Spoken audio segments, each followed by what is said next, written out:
en la currícula de historia que se puede dar dentro de eso y podemos echar conceptos que vemos que ven en esta materia, por ejemplo, ¿no? Yo porque les digo esto, porque el año pasado, sin darnos cuenta, con uno de los chicos, armamos una protoclase de ESI. Él quiso elaborar el tema de la anormalidad, que bueno, lo vamos a charlar un poquito ahora, de la construcción de la anormalidad, y la clase siguiente también tiene que ver con eso. Y dijimos, bueno, ¿cómo la podemos encarar? Y la encaramos por el lado de la criminalización y la patologización a la homosexualidad, y después cómo se fueron dando las luchas para despatologizar y desjudicializar la homosexualidad, y aplicó, bueno, conceptos de Foucault y de los anormales para hacer esto. Eso, por eso les digo que también podemos ir explorando por ese lado, si alguien se anima, si alguien tiene ganas de eso, para entrar un poquito en este mundo.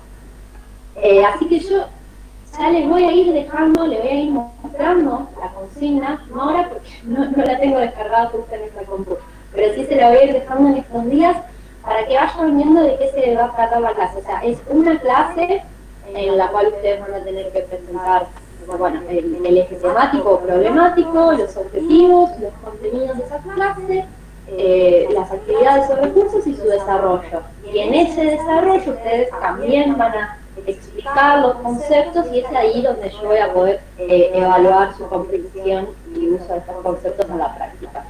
Y como les digo, ya se la voy dejando ahora para que puedan ir pensando. Esto lo pueden hacer en pareja pedagógica o individual, pero digamos, el máximo es de dos, de pareja pedagógica, ¿sí? Y esto sería el trabajo final. No vamos a tener un parcial, sino serían estos 5 trabajos que hemos realizado durante el año, lo que habilitaría a rendir el final, que creo que van a ser obligatorios, ¿sí? ¿Alguna duda sobre esto? Saludo a Patricio, que entró hace un ratito. Bien. Perfecto. Bueno, ¿qué estamos haciendo este cuatrimestre para continuar con esto? Bueno, las primeras cosas, los primeros documentos que yo les dejé este cuatrimestre son correspondientes a la unidad 3.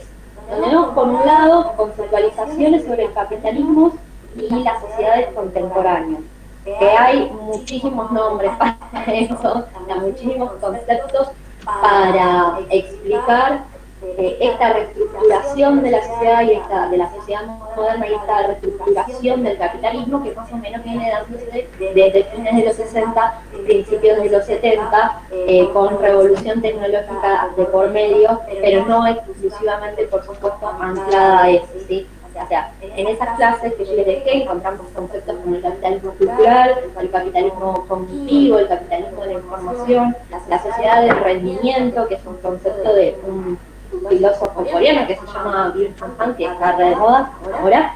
Vamos a charlar un poquito de eso también.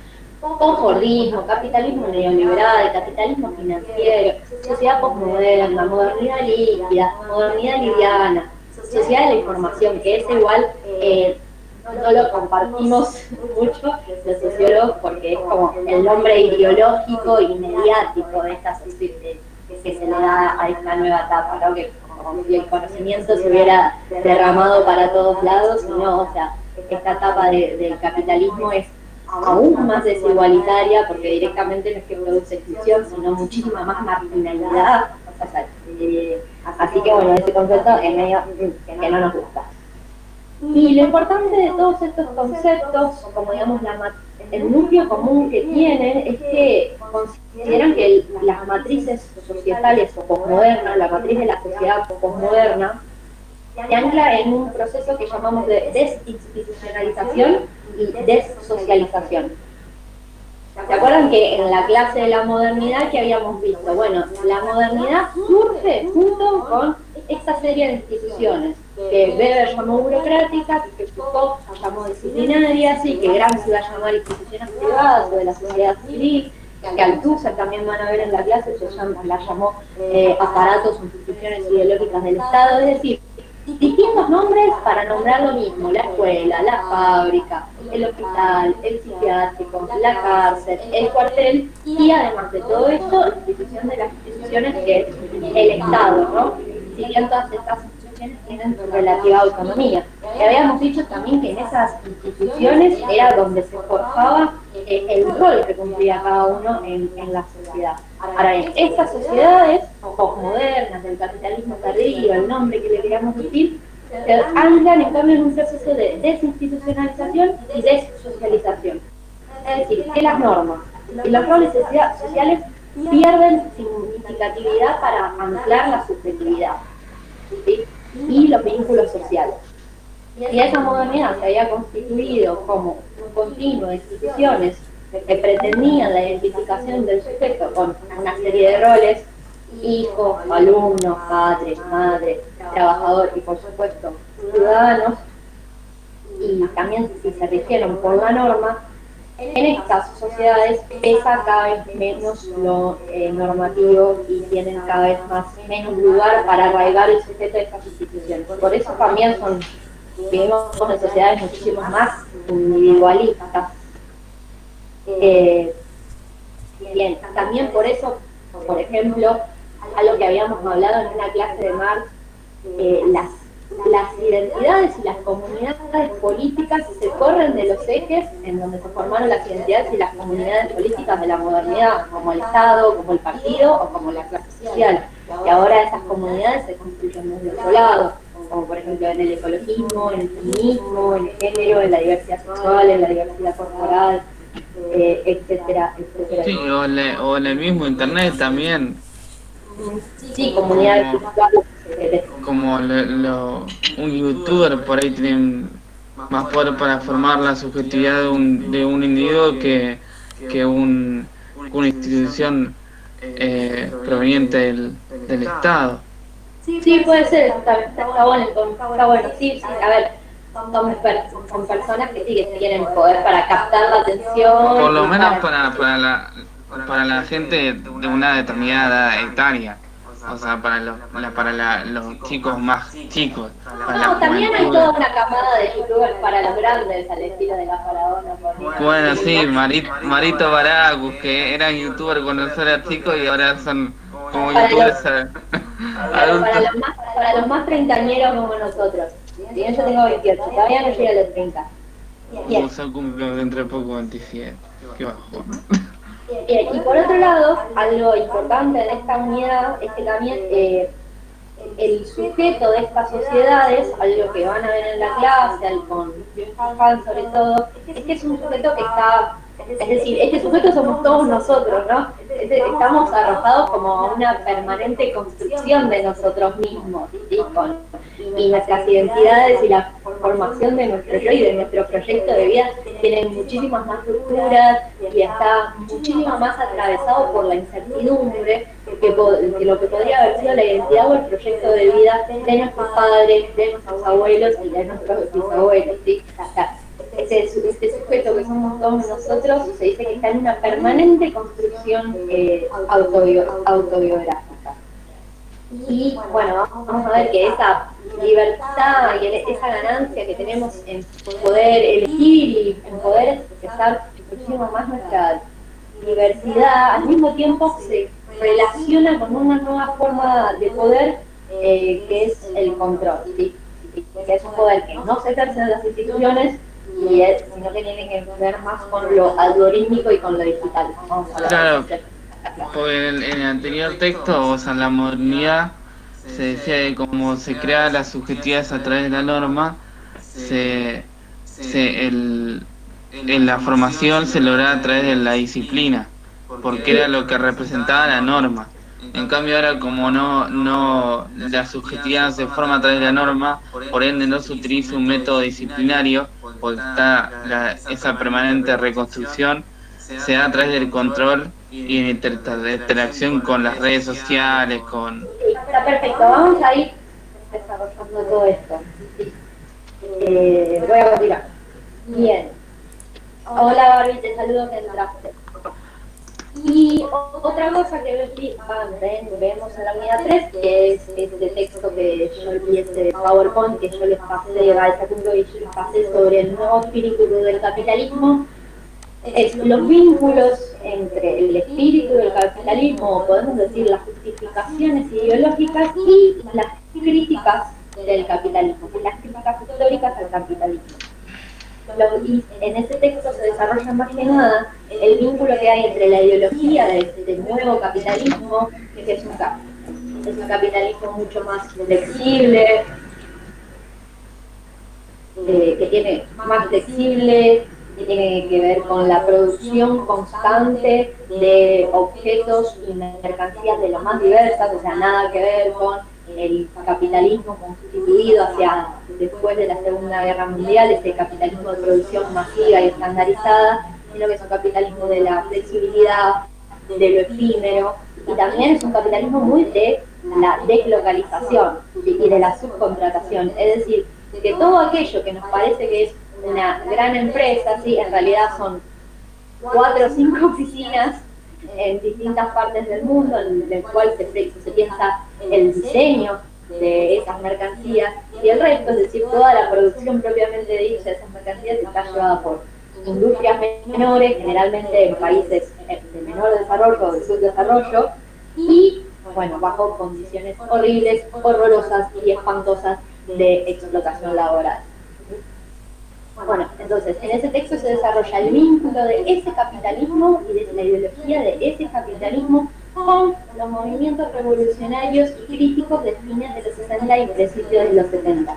Y es un texto bellísimo porque es como que confirma la sospecha que siempre tuvimos de que el capitalismo se apropia de las críticas culturales, de los movimientos culturales, de las ideas y de las ideologías que les son contrarias, ¿sí?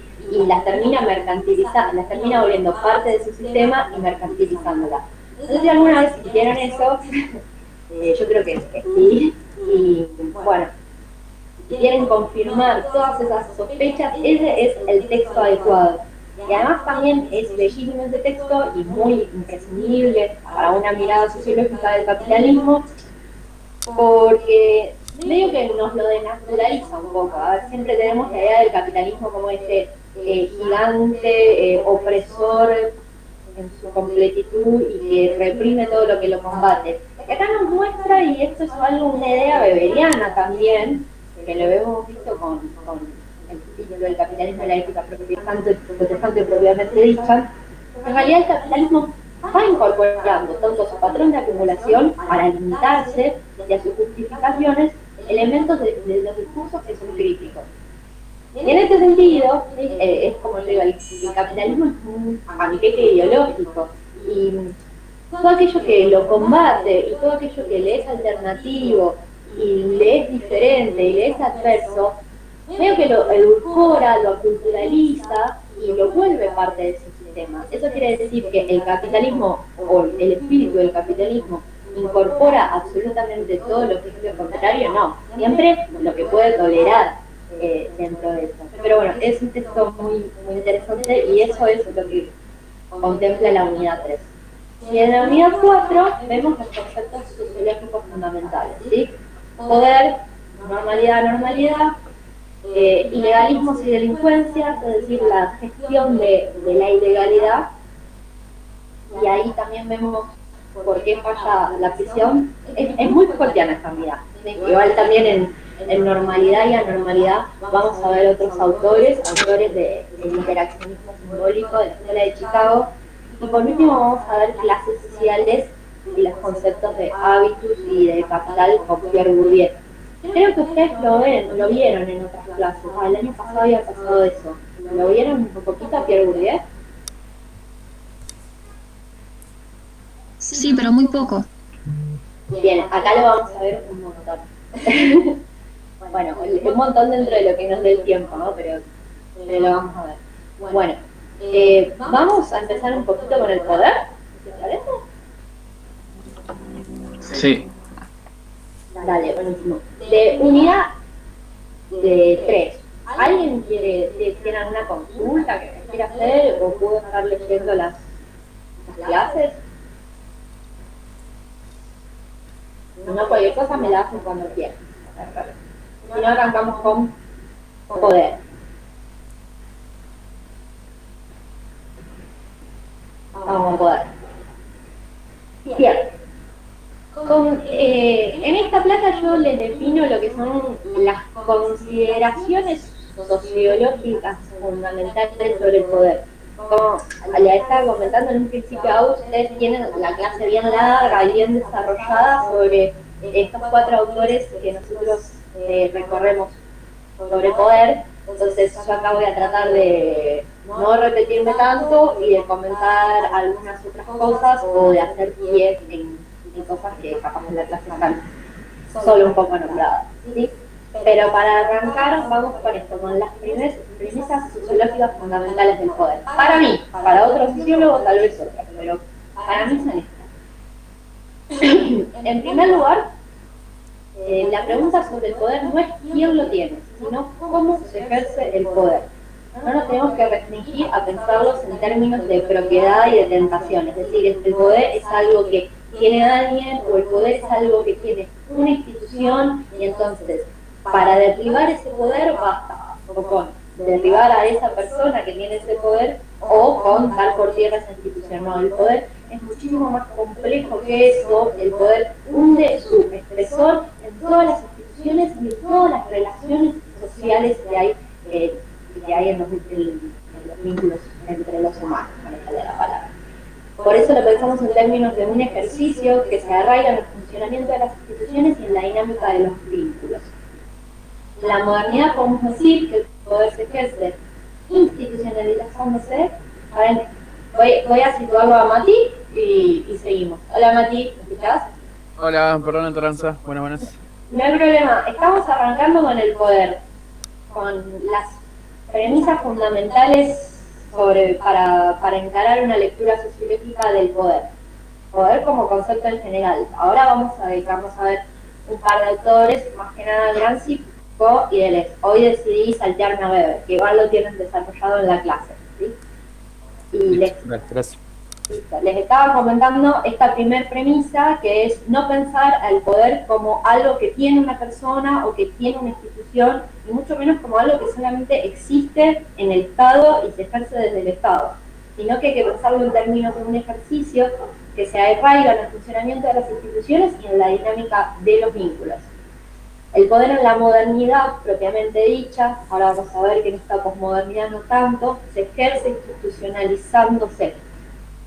Y en todas las relaciones sociales, es decir, el poder se ejerce en las relaciones de clases, en las relaciones de autoridad, como puede ser la relación de autoridad entre un docente y un alumno, en las relaciones de género, en las relaciones interpersonales, entre las razas, entre las nacionalidades, ¿sí?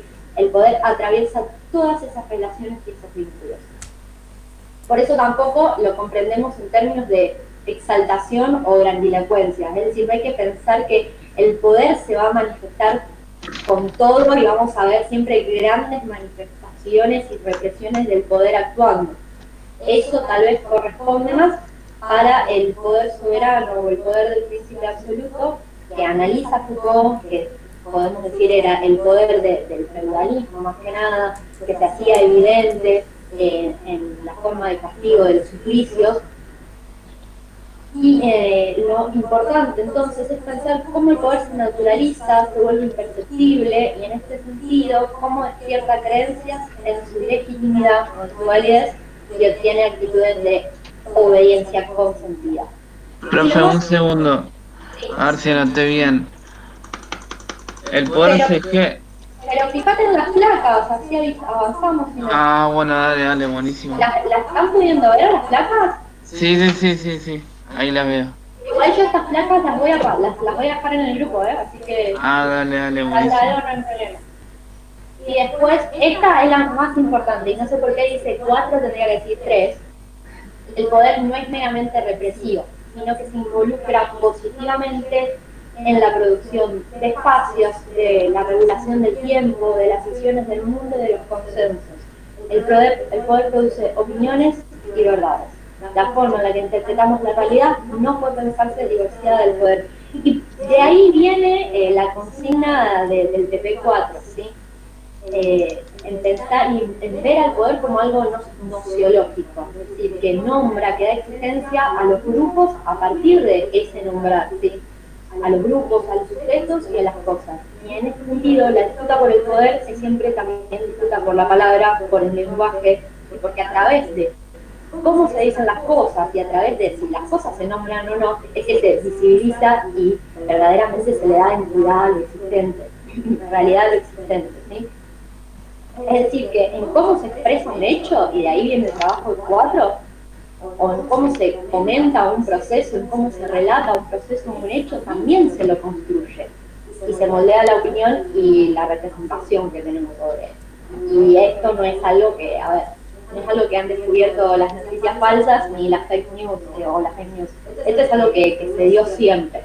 En la forma en la cual se da la interpretación sobre lo que sucede, también se crea eso que sucede, ¿sí? O sea, no podemos considerar un hecho sin la interpretación que se ha hecho sobre ese mismo hecho proceso. Bueno, Nietzsche en ese sentido dice que no hay verdad, solamente hay interpretaciones.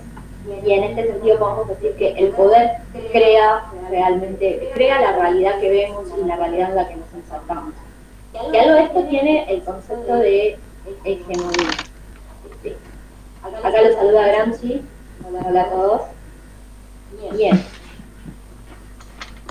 Hegemonía es un concepto que ustedes no están acostumbrados a utilizar. Lo suelen utilizar, lo suelen nombrar, lo he leído en algún que otro trabajo de ustedes. Y en este sentido, primero que nada, le pregunto, ¿cómo es que utilizan este concepto o cómo lo piensan? O sea, hegemonía en el sentido de cómo se legitima ese poder a favor de las clases dominantes. Bien. La hegemonía es el proceso de legitimación de dominación de una clase dominante. Ahí tenemos un sentido. ¿Qué otro sentido o cómo utilizamos el concepto de hegemonía? Cuando alguien tiene preponderancia por sobre otra cosa. Creo que generalmente se usa así, como la hegemonía alemana en el 1930 y pico, como que se entiende como va por ahí la palabra. La suelo usar para eso. O el modelo hegemónico de belleza hegemónica, por ejemplo, podría ser. Claro, ni hablar, sí. El estereotipo hegemónico de belleza, el cuerpo hegemónico, también. Eso se usa mucho ahora, sobre todo, ¿no? Que hay mucho movimiento crítico en torno a eso. ¿Qué más? ¿Qué más decimos? ¿Con qué más relacionamos a la hegemonía? Se chambea. ¿Alguien más se anima a tirar alguna fruta? La resumimos por acá.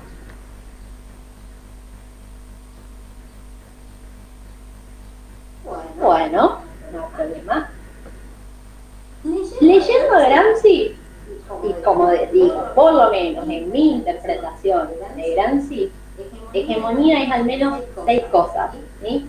Primero, la dirección económica, política, intelectual y moral de una clase sobre otras a partir de las instancias de ejercicio de poder. ¿Qué queremos decir con esto de dirección política? Es decir, que esa clase dominante que se pretende dirigente tiene que construir formas de legislación para modelar las conductas colectivas y también para reprimir las resistencias a esas modelaciones de la conducta. Por dirección intelectual, comprendemos que la hegemonía debe lograr lo que se llama un equilibrio entre las fuerzas intelectuales y las fuerzas físicas en cada sujeto. Y esto es muy importante porque para Gramsci todo trabajo y toda actividad humana es una actividad que siempre va a tener una parte intelectual. Es decir, hasta el trabajo más monótono, pensándolo en términos de la clase obrera, en el capitalismo de masas, en el capitalismo hiperizado, también va a tener una parte intelectual, una parte cognitiva. La hegemonía tiene que equilibrar en los diferentes grupos humanos, en las diferentes clases sociales, esas fuerzas intelectuales y esas fuerzas prácticas o esas fuerzas manuales para, digamos, seguir reproduciendo los sujetos dentro de esa clase. Es decir, intelectuales para la clase dominante y obreros y fuerza de trabajo para la clase trabajadora, ¿no? Esto pensándolo bien dentro de los términos marxistas. Porque otra cosa muy importante en Gramsci es que cada clase, cada grupo social que disputa la hegemonía tiene que tener sus propios intelectuales que él llama orgánicos. Es decir, las personas que por un lado se van a encargar de manejar lo que el costado represivo, lo que vamos a ver es el costado represivo del Estado, y por otro lado, de llevar adelante las instituciones de la sociedad civil o la construcción de sentidos comunes. Todos los grupos sociales, los hegemónicos, los contrahegemónicos, los que tienen, los que pretenden la dominación y los que quieren contrariar o rebelarse contra esa dominación, todos los grupos humanos tienen sus propios intelectuales que ejercen estas dos funciones, podemos decir, las funciones represivas y las funciones intelectuales o morales. Después, más ligado a lo que estábamos diciendo hace un ratito de la construcción de la realidad, es la construcción cotidiana de consensos y consentimientos a la dominación, sustentada principalmente en la persuasión. Es la capacidad de renovar la legitimidad o la creencia en la validez de la dominación, que lo había comentado Luz recién. Es la construcción de concepciones y visiones del mundo a partir del cual se logra la participación en él de las clases subalternas. En esta sección podemos decir que supone la construcción de ideologías, concepto que ya vimos con Marx, pero en un sentido amplio de sentidos comunes. Es un proceso intelectual y moral que da forma a las conciencias, que es el proceso por el cual las clases dominadas y subalternas practican sus intereses en las clases dominantes y dirigentes. Es decir, por el cual se logra que todos tiremos para el mismo lado, que no vamos, que se acabe la dieta, que salga adelante la nación, que esto, que aquí, ¿sí? Y como resumen... Perdón, el FIA 1, el FIA 1 con el cartel que dice todos somos el campo, ¿vendría a ser algo de eso o estoy entendiendo todo mal? Sí, vendría a ser algo de eso. Es eso. Es decir, todos somos el campo, y no solamente que todos somos el campo, sino que el campo es la nación. Y si el campo prospera, todos prosperamos, todos vamos a salir adelante, si nos ocupamos del campo. Aunque no sea claramente la totalidad de la nación, pero sí, va por ese lado, está muy bien. Y bueno, por hegemonía, esto es el proceso complejo, contradictorio, abierto a la negociación y al compromiso, a partir del cual las clases dominantes económicamente ofrecen una dirección política, intelectual y moral sobre las clases dominadas y se aseguran de ellas la adición a los intereses y las formas de interpretar el mundo imperante o dominante. ¿Sí? Bien. Interesante y muy importante el concepto de hegemonía es que aumenta la complejidad del Estado. Y para Gramsci el Estado es dos cosas: gobierno o represión, de gobierno y represión, es decir, sociedad política, que ahí estaría condensado el tema de la legislación, la presión, la represión, los tribunales, todo el aspecto de gobierno o negativo del Estado. Y por otro lado, el Estado también es lo que él llama la sociedad civil, o el conjunto de instituciones que hemos visto que surgieron en la modernidad, y a partir de la cual se va dando todo este proceso de hegemonía para lograr esta adhesión del resto de las clases dominadas y subalternas a este modo de interpretar el mundo, de ver el mundo y de vivir en el mundo que tienen las clases dominantes y dirigentes. Y ahí, como decimos, viene la escuela, viene la prensa, vienen los medios de comunicación, y por eso también el trabajo 4. Y él dice también las iglesias, la iglesia, ahora vamos a charlar un poco de eso, sindicatos y partidos políticos. A ver, Gramsci está pensando la modernidad, Gramsci está ahí en pleno ascenso de los fascismos, viviendo adentro de la clase, adentro de la cárcel. Ahora en sociedad civil podríamos incorporar otras cosas, no sé, los movimientos sociales, las organizaciones comunitarias, qué sé yo, ¿sí? Pero tenemos que pensar que estos tipos, él está pensando en una modernidad bien institucionalizada. Hoy podríamos pensar otras cosas, no sé, las redes sociales, incluso, tal vez. Qué sé yo, tampoco voy a meter mano en un concepto para que después suenen las alertas del marxismo por todos lados y me vengan a matar. Pero sí es importante comprender que esta restricción que tiene el concepto de sociedad civil, cuando ustedes lo vayan a leer, tiene que ver con el momento en el cual Gramsci estaba escribiendo. Ahora podemos tal vez tratar de interpretarlo, jugar y interpretarlo en un sentido más amplio. ¿Sí? Bien. Y muy importante para mí son estas tres consideraciones que nos abre el concepto de hegemonía, que nos invita a pensar el concepto de hegemonía sobre el poder y sobre la dominación, para también romper con esta idea de que, bueno, el poder se tiene y el poder es algo absoluto y los poderosos son el monstruo absoluto. No, es muchísimo más complejo que eso y tal vez también es un poco más interesante la cuestión del poder. Una vez hecha, que la dominación no es algo que se consigue y menos que se consigue definitivamente, sino que es algo que está en permanente disputa y que debe negociarse. Es decir, que esa clase o ese grupo dirigente siempre está cediendo en cierto sentido a interpretaciones del mundo alternativas y a grupos que les son contrarios parte de ese poder y va incorporando parte de esas interpretaciones de la realidad. Algo medio relacionado también con ese concepto del nuevo espíritu de capitalismo que hablamos hace un rato, ¿sí?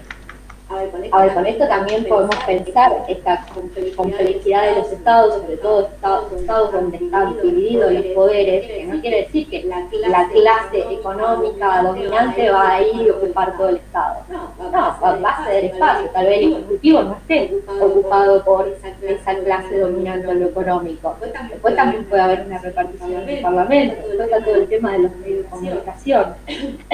Por eso la dominación no es algo absoluto y exclusivo que tiene un mundo, algo que está todo el tiempo en negociación con las interpretaciones de la realidad que tienen los otros grupos que están en una posición alternativa o de oposición con esa dominación. Ahora también, si algo como la escuela forma parte de la sociedad civil, ¿sí?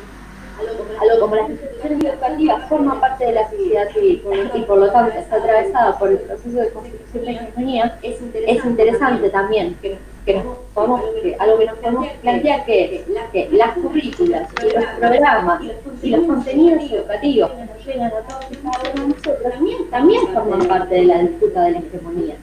También se disputa la hegemonía, también es un espacio donde se construye la visión de la realidad. Y es un espacio sumamente importante que atraviesa casi toda la vida de los sujetos. Entonces, en ese sentido, pensarnos y pensar y plantear cómo se van negociando, conciliando o imponiendo todos esos contenidos es algo interesante para pensar dentro de este concepto. Claro, nosotros me acuerdo que habíamos leído a una autora cuando estábamos en, creo que era didáctica, para estudiar lo que era la parte del currículum, y Alicia de Alba, que era la que teníamos que leer, la mina lo definió tipo, el currículum es una síntesis de elementos culturales, o sea, si no hay hegemonía ahí, ¿dónde hay?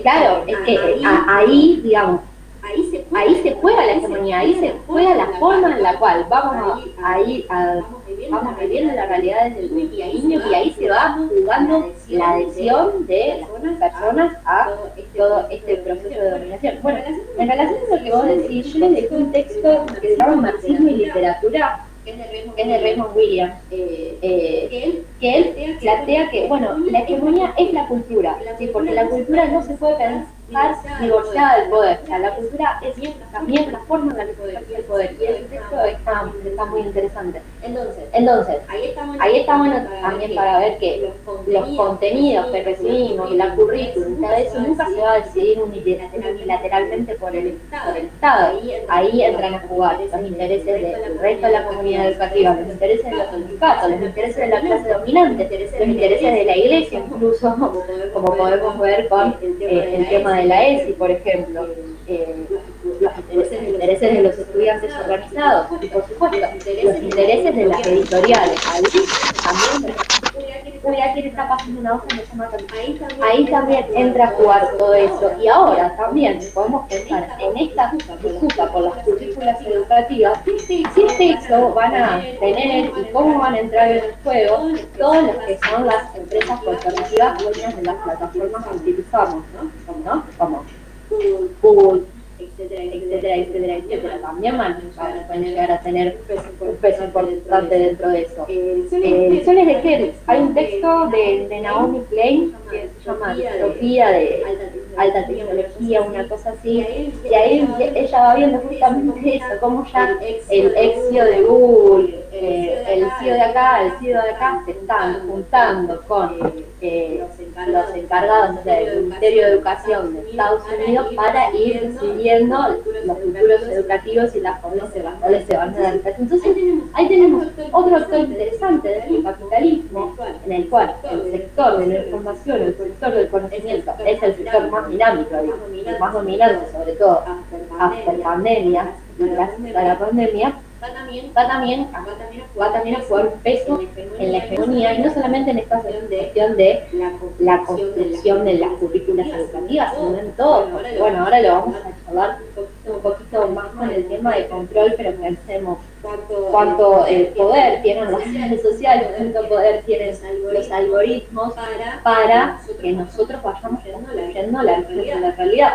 Porque si hay algo que sucede gracias a los algoritmos, es que hay una visión de la realidad a cada uno de los sujetos, ¿no? Capaz no, la modernidad se regía más por la idea de que había una verdad única, una realidad única, y en todo caso, al estilo de Marx, tenemos que revelar lo que se oculta detrás de esa realidad, que bueno, que era la explotación, que era la miseria, que todo esto. Y ahora no, ahora estamos en el régimen de la posverdad y hay una realidad adaptada para cada sujeto. Y gracias a los algoritmos también sucede eso, porque a todos nos llegan noticias distintas, a todos según la creación de nuestro perfil de usuario nos van a aparecer resultados de búsqueda distintas. Entonces el control se lleva bien con esta idea de que hay múltiples realidades, múltiples verdades, que es algo que también explota muchísimo las fake news. Hay información que nos están ocultando, hay conspiraciones, hay cosas que no nos están contando, hay realidades, cosas así. Dios mío. Bien. En este sentido, vuelvo un poquito acá, cada una de las instituciones de la sociedad civil es una trinchera de disputa de la hegemonía. La hegemonía no solamente se juega a nivel de la toma del Estado, si queremos pensar en un sentido estrictamente marxista, sino que se va a ir jugando en cada una de estas instituciones y se va a ir jugando en cada uno de sus pasos según la visión de la realidad. Y bueno, lo que ya les dije, en la negociación, el grupo que se pretende dirigente se despacha en el poder, dialoga e incorpora representaciones alternativas. Ningún grupo humano, ninguna forma de dominación agota la interpretación de la realidad. Y ahora les quiero debatir un poco con ustedes cómo les parece que se relaciona la construcción de la hegemonía con el relato, con la interpretación de lo histórico. Y porque en cierto punto las clases dominantes tienen cierto dominio sobre, por lo menos cómo se ejerce o cómo se construye ese relato histórico en ciertos puntos. Y como dice el dicho, y los que escriben la historia son los que ganan. En cierto punto es verdad. O sea, las clases dominantes tienen un poder por sobre el resto de las clases en construir ese relato histórico y también en distribuirlo y expandirlo. Bien. O sea, la construcción de la hegemonía también implica una reconstrucción del pasado, del relato de la historia. ¿Qué más podemos decir de esto? Es decir, para imponer una dominación en el presente, también tenemos que arraigar esa dominación hacia el pasado, plantear un pasado, legitimarla desde ahí, ver de dónde viene, ver cómo uno de sus países profunda sea en la historia de la nación o en la conformación de los estados nacionales lo ves de manera muy detasada porque es la manera en que las clases dominantes tienen por medio de la escuela tienen esa capacidad de poder validar esa construcción del Estado Nacional capitalista, hegemónicamente occidental y positivista, por lo menos en sus inicios.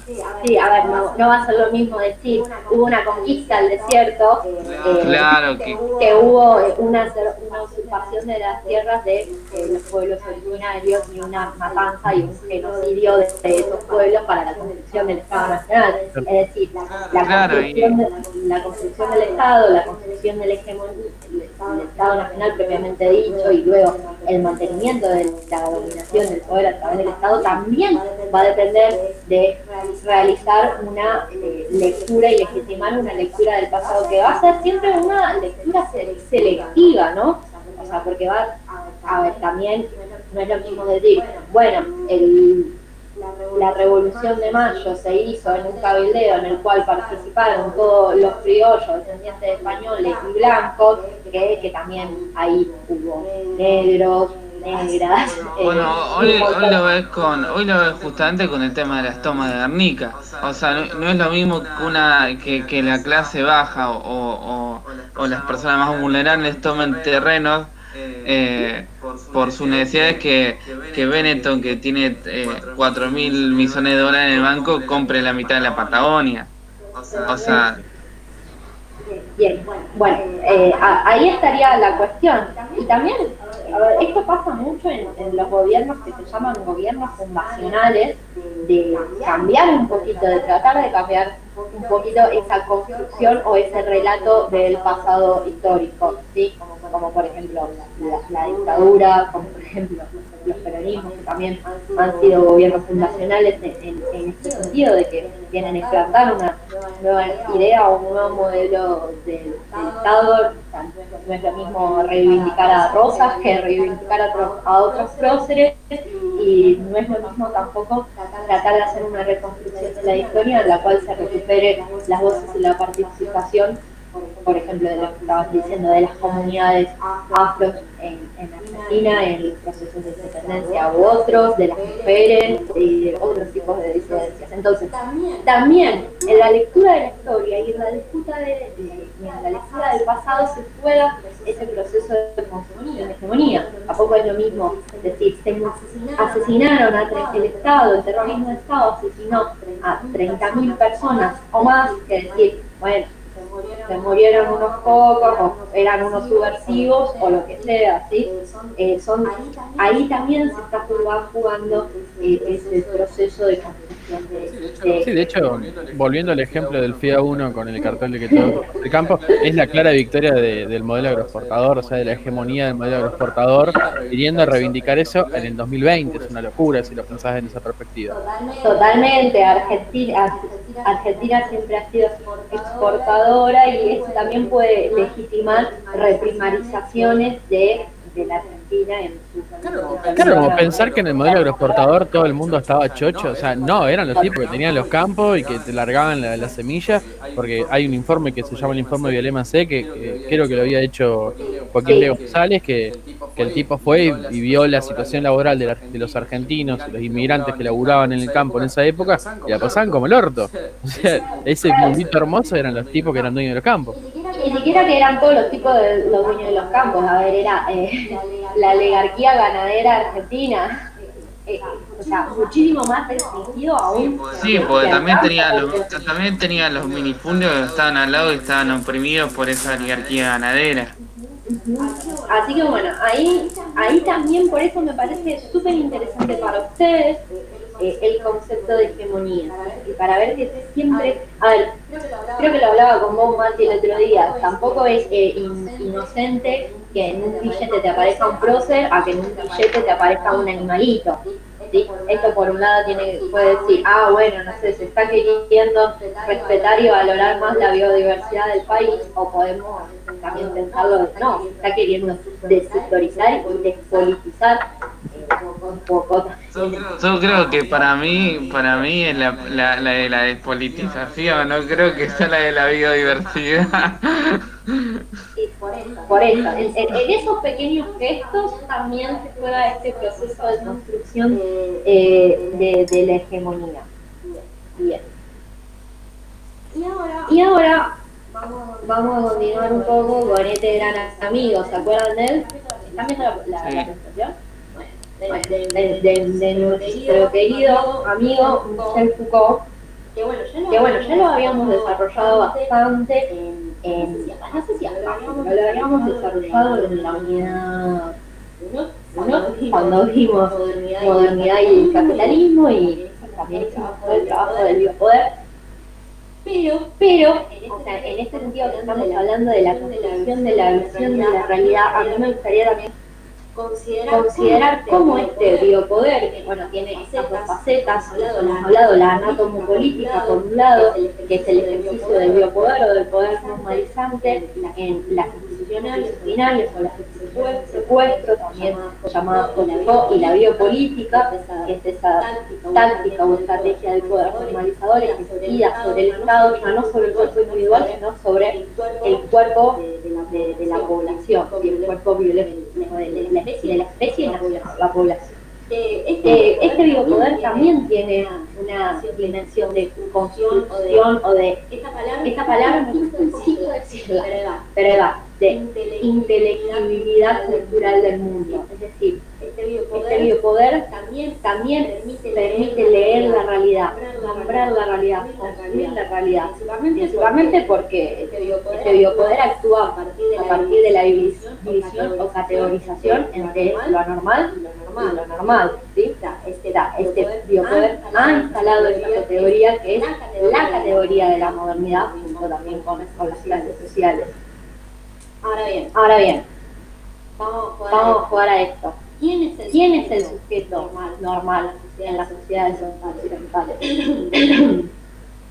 El que sigue lo heteronormativo, o sea, la familia nuclear. Bien, por un lado es el sujeto heterosexual. Por el otro, estamos hablando de la familia nuclear, que tiene una conducta moral aprobada, burguesa, autónoma, también en cierto sentido, ¿no? ¿Qué otros componentes tiene este sujeto normal?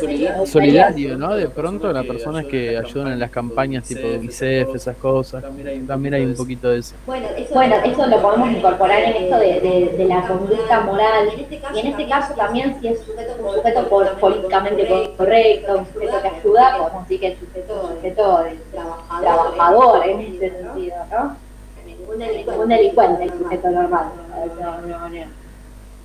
¿Qué otros elementos más le ponemos acá al genérico? Totalmente.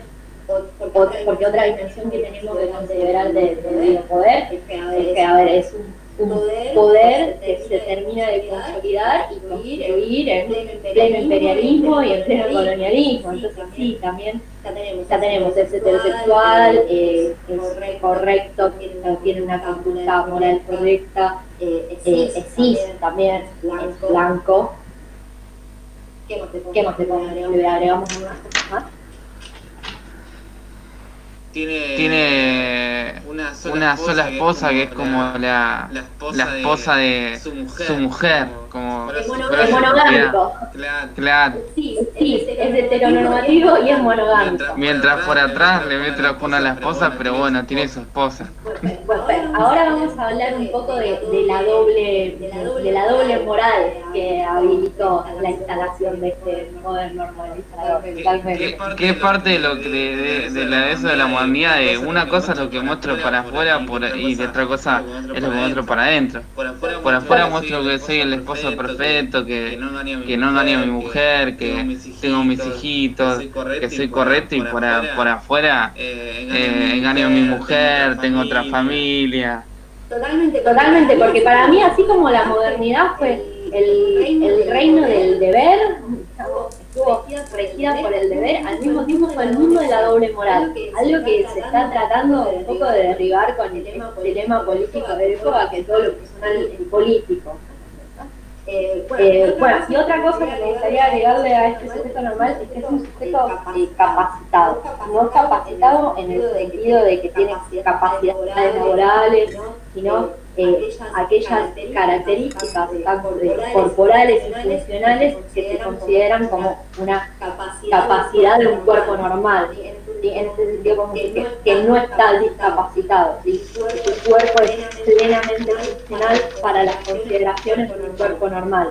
Y esto es muy importante porque ahora hay un gran movimiento anticapacitista, además de las otras muchas cosas que seguimos deconstruyendo de la modernidad, que bueno, de la cisheterosidad, el colonialismo, el racismo, o sea, todo lo que estamos deconstruyendo ahora es lo que instaló la modernidad. O sea, realmente la modernidad, más allá del tema de las instituciones, más allá del tema del Estado, es este gran amplio mundo de significados, ¿sí? Tiene una robustez tremenda que estamos tratando de construir ahora y va a llevar tiempo, porque está arraigada en el imaginario la idea de la normalidad. O sea, ¿cuántos días nos levantamos diciendo me quiero sentir normal? Sin pensar en todo el peso que tiene atrás de esa palabra y estos vínculos con el poder, ¿no? Con estos días también quiero una vida normal, quiero volver a la normalidad. La normalidad es una construcción del poder. Así que bueno, podemos definirlo entonces como sujeto blanco, heteronormativo, cis heteronormativo, capacitado, hombre, o sea, el punto máximo de todo esto es un hombre, por supuesto, trabajador con una conducta moral apropiada y con cierto capital intelectual y económica, ¿no? Porque pensemos también como para la modernidad ha construido a las clases populares como sujetos peligrosos, sujetos de sospecha también. Eso lo vamos a desarrollar un poquito más. La palabra, perdón. ¿Sí? No, decime más. De hecho, la palabra populista tiene una connotación horrible. Sí. Se logró que tenga esa connotación horrible, cuando en realidad medio que no. Hay un video que está re bueno de un historiador que se llama Ezequiel Adamowski, que después si quieres se los paso, que hace como todo un recorrido por la palabra negro en la Argentina. Empieza desde la colonia y termina en la asociación de negro clase popular, negro peronista cabecita negra. Y bueno, también ahí está mucho la cuestión de la peligrosidad de lo popular y como habíamos hablado con Dulce, algo que le temió mucho la modernidad era el tema de la muchedumbre, ¿no? El tema de la masa que viene, cómo siempre lo trató efectivamente, y acá en la historia de nuestro país, el término más que le cabe a eso es el de aluvión zoológico, ¿no es cierto? Como todo eso de la masa, de la muchedumbre, del amontonamiento, ha sido un peligro, ha sido un miedo, ha sido un fantasma para la modernidad. Y algo precisamente que ha encargado de romper y de controlar un poco el biopoder y las disciplinas ha sido eso, ¿sí?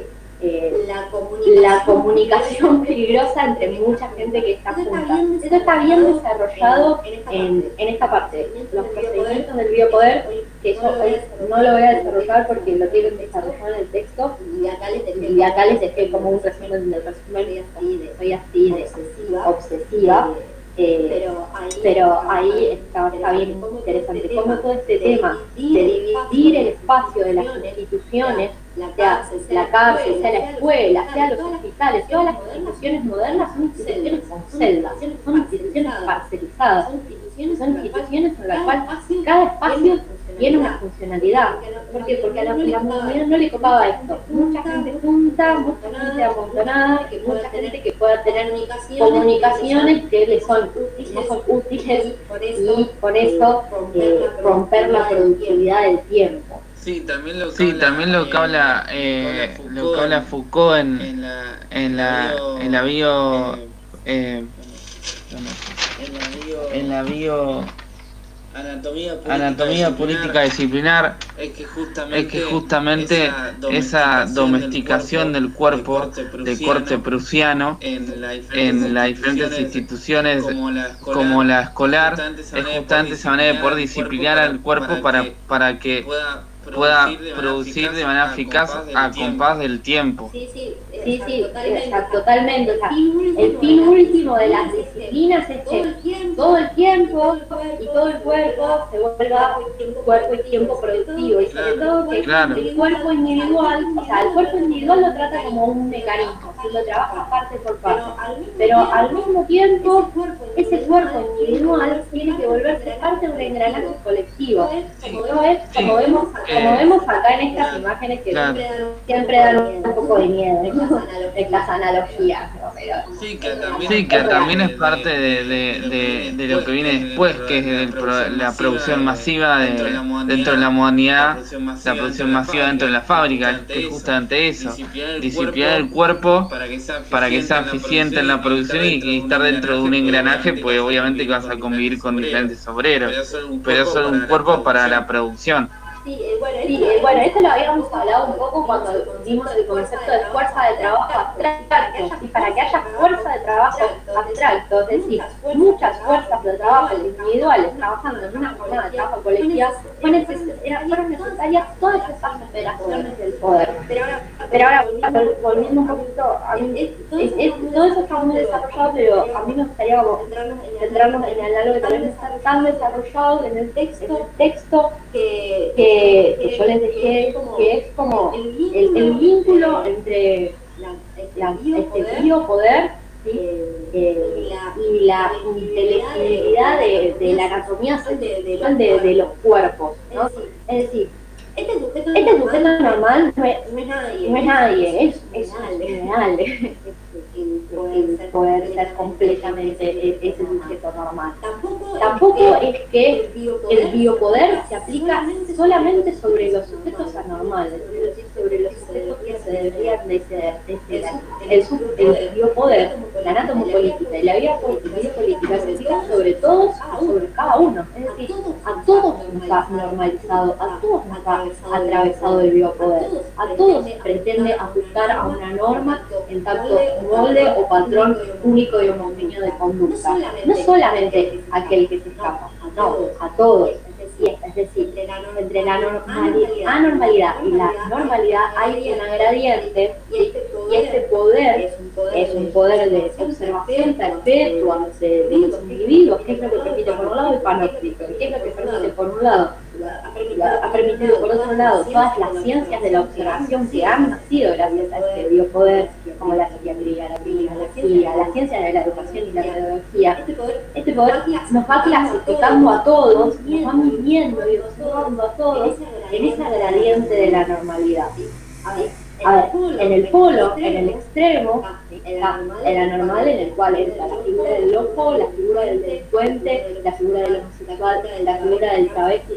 Pensemos también cómo toda la modernidad ha patologizado y ha criminalizado tanto a las orientaciones sexuales no heterosexuales como a las identidades trans. Estuve investigando un poco esto y es interesante. En Argentina, hasta el 2008 inclusive, hubo códigos de faltas, contradicciones y edictos que criminalizaban a las identidades travestis por el uso del espacio público. 2008. O sea, nada, las de la ciudad de Buenos Aires, estos edictos policiales, los derogaron en el 1998. Nada, o sea, históricamente no es nada del tiempo eso, ¿sí? Entonces, dijimos cómo aún así, a pesar del control, a pesar de la nueva sociedad, de la posmodernidad, del nuevo capitalismo y esto y aquello, esta significatividad y este grosor que tuvo la modernidad y que tuvo el videopoder y aún espera, sigue operando y tiene densidad, ¿no? Para controlar y normalizar a los usuarios, ¿sí? Entonces, este poder se aplica sobre todo, no solamente a esos sujetos que encarnan la categoría de la normal, el delincuente, que vamos a desarrollar un poquito más la delincuencia como anormalidad en la clase que viene, cuando veamos el tema de las críticas psiquiátrico-legales es increíble ese tema. El loco, el homosexual, el trans, etcétera, etcétera. A ver, las prostitutas, también pensando en el tema de la familia monógama y nuclear y burguesa como ideal y norma de conducta, todo eso. No se aplica sobre eso, se aplica sobre todo, si bien para esas personas tienen instituciones específicas para corregir sus desviaciones de todas las comillas posibles. Y no se aplica sobre todo nosotros cuando entramos a esas instituciones, sino que se aplica desde que nacemos. Como dice acá, desde que nacemos se observa nuestra genitalidad y se nos asigna un sexo y un género dentro de los patrones del binarismo heteronormativo. El biopoder se ha justificado en el discurso médico, biologicista y patologizante que ha establecido que solamente hay dos sexos y dos géneros verdaderos. Y esta que les dejo acá es una pregunta que se otra de las famosas preguntas y frases de Foucault, que es: ¿tenemos verdaderamente necesidad de un sexo verdadero? Y bueno, y como dice acá, el gran monstruo de la modernidad es todo aquello ambivalente que no se puede clasificar, que le presenta ambigüedad. Porque la modernidad se estructuró a partir de lo binario: civilización, barbarie, humano, naturaleza, razón, racionalidad, varón y mujer, normal, patológico, blanco, negro, y así. Los medios a la modernidad no le gusta. Si estamos en la barbarie, tenemos que confiarnos hacia la civilización. Nacés, intersex, y bueno, voy a readecuar tu genitalidad para que estés dentro de alguno de los sexos establecidos. Y si sentís que tu identidad no se corresponde a tu género de nacimiento, pues te explicaremos patrones para reforzar sea tu feminidad o sea tu masculinidad. ¿Sí? Ha operado en la modernidad social lo que dijimos al principio del cuatrimestre pasado, es que el discurso de la medicina le fue clave para funcionar, y aún sigue teniendo peso, y lo vemos en cómo la enfermedad es el gran enemigo político también. Bueno, como les decía, estas partes yo las voy a pasar ahora. Es como les dejo como un resumen de los procedimientos y de los... ¿Vale dan un poquito de a nosotros con mi otra amiga socióloga siempre nos van a decir y después los instrumentos del poder disciplinario. De nuevo, un breve resumen de biopolítica. Y sí les quería hablar de esto, que lo mencionó hace un ratito Luca, y que tiene que ver con otro concepto de otra autora que yo les dejé para leer, se llama Paula Sciviglia, que es una autora argentina, a mí me gusta mucho, una autora contemporánea, así que invito a leerla. También les había dejado de ella el libro El hombre posorgánico, está muy bueno el primer caso. Que bueno, que es esta cuestión que el poder normalizador ha tenido un vínculo estrecho con la forma de comprender y construir la identidad en la modernidad, que es la intimidad. La identidad misma, la modernidad o el yo, fue comprendida como una esencia fija e inmutable que habitaba la interioridad y que se descubría en el seno de lo privado o lo íntimo. Pensemos que la modernidad es el momento de emergencia del psicoanálisis, que el psicoanálisis es un poco esta cuestión de hundir en el pasado y en lo más profundo de nuestro pasado para ir descubriendo y revelando quién somos y por qué nos comportamos de esta manera, ¿no? Y también es medio una práctica de confesión laica, y algo que hemos hablado mucho en esa materia fue como en la modernidad quedó súper vacante ese espacio que implica la religión y siempre se les estuvo buscando su reemplazo, ¿no? Como le ha quedado esa herida abierta. Y entonces conocerse en esta modernidad o revelarse en uno mismo suponía la constitución de un relato progresivo que hundía sus raíces en lo más profundo del pasado. Bien. Bien. Y esto también lo vemos mucho en las novelas modernas, tipo a los Dostoyevski o a las Mujercitas, que son relatos de redención, son relatos en los cuales el personaje va descubriendo quién es y va medio luchando, guerreando contra las convenciones de la sociedad. Soy yo macho, mi madre quiero casar y aquello, quiero ser una mujer libre. Bueno, al final me termino casando, aunque si bien eso fue algo que se le impuso a la autora, no para que salga el libro. Pero bueno, son relatos de un yo, ¿sí? Y esta forma de construir la identidad establecía una clara división entre el espacio privado, comprendido como el espacio de la verdad, y el espacio de lo público, comprendido como el espacio de las apariencias. Es decir, que la modernidad habilitaba mucho esta cuestión. Estábamos hablando por un lado de decir, bueno, en lo público me presento como el buen señor burgués de familia nuclear y monógamo y blanco, y como decía Mati, también soy solidario y hago caridad y hago todo esto y todo aquello, pero en lo privado abuso de mi esposa, consumo de drogas, o incluso en lo privado tengo una orientación sexual que no se corresponde con la norma. A ver, frase, salir del closet, implica que el yo de uno está guardado en la penumbra. Y esto es una pregunta muy importante, que cuántas cosas que hoy en día son del orden de lo público han quedado invisibilizadas y guardadas por este juego de la intimidad. Sí, o se descubren después cuando uno recaban toda la historia familiar de cada uno. Ay, ¿por qué? Y así va descubriendo toda la oscuridad que se escondía en la modernidad familiar. Sí, totalmente. A ver, ya digo, todo el tema de violencia de género, orientación sexual, identidades, profundos y oscuros secretos de familia, sí, han quedado guardados precisamente por esto, por esta doble moralidad, esta medio doble vida y este juego entre la ciencia y la apariencia que permitía y habilitaba la normalidad, la modernidad. Por eso, esta normalización, lo que pretendía no era que simplemente se cumpla la norma, sino que se arraigue en el interior y adelante. Pero claramente, no porque la disciplina ha sido tan importante y tan constitutiva de la sociedad moderna, significa que funcionaba a rajatabla. No, al contrario, habilitaba todo este juego de la doble moral, que incluso las fuerzas normalizadoras, las fuerzas del orden, habilitaban y sacaban provecho de eso. Principalmente la policía.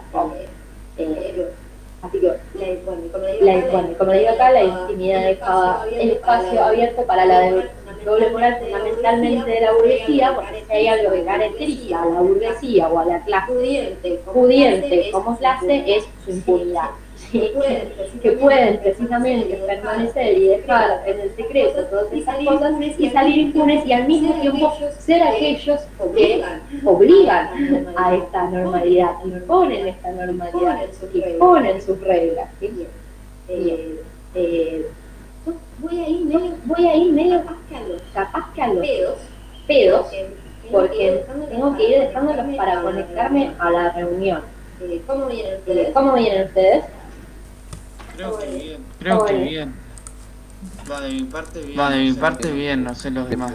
¿Bien? ¿Todo bien? ¿Bien? ¿Todo bien? ¿Están tomando unos matecitos? ¿Se va entendiendo? Perfecto. Recuerden que como les digo, tenemos muchas clases.